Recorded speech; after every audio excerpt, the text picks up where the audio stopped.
மக்களே டிராஃபிக்லாம் தாண்டி எரிமலை பார்க்கிங் வந்து பஸ் போட்டாச்சுங்க. அடுத்து நாம் தர்மசாஸ்தா கோயில், பாபர் கோயில் பார்க்க போகலாம் வாங்க. நீ எங்கடா கலர் பூசிக்கிறீங்க நினைப்பீங்க. அது ஒன்றும் இல்லைங்க, நானும் கன்னிச்சாமி தாங்க. இதாங்க ஃபஸ்ட் வருஷம், அதான் கலர்லாம் பூசியிருக்கேன். வாங்க தர்மசாஸ்தா கோயிலுக்கு போயிட்டே இருக்கலாம். போகிற வழி ஃபுல்லாக என்ன மாதிரி நிறையா கன்னிச்சாமி வந்திருந்தாங்க. அவங்களாம் பார்த்தீங்கன்னா கலர்லாம் பூசிட்டு டான்ஸ்லாம் ஆடிக்கிட்டு என்ஜாய் பண்ணிட்டு போனாங்க.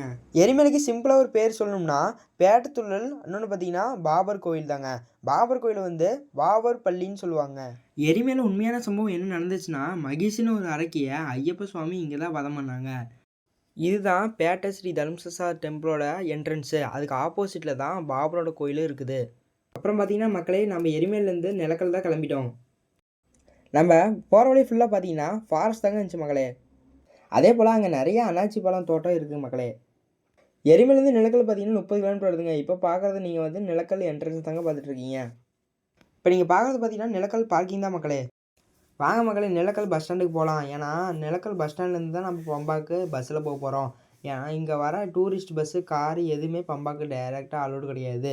நிலக்கல்லையே பார்க்கிங் பண்ணிவிட்டு நம்ம கவர்மெண்ட் பஸ்ஸில் தான் பம்பாக்கு போக போகிறோம். வாங்க போகலாம். அங்கே பார்த்தீங்கன்னா செம்ம கூட்டமாக இருந்துச்சுங்க. இதில் இந்த க்ரௌடில் எப்படிலாம் பஸ் ஏறப்போன்னு நான் நினச்சிக்கிட்டே இருந்தேங்க. ஆளுக்கு பார்த்தீங்கன்னா வர மாலை போட்டுக்க வந்த சாமியெல்லாம் பார்த்தீங்கன்னா கம்பியெல்லாம் உடச்சிட்டு மேலே ஆரம்பிச்சிட்டாங்க. சரி நம்ம போன மாதிரி தான் இருந்துச்சுங்க.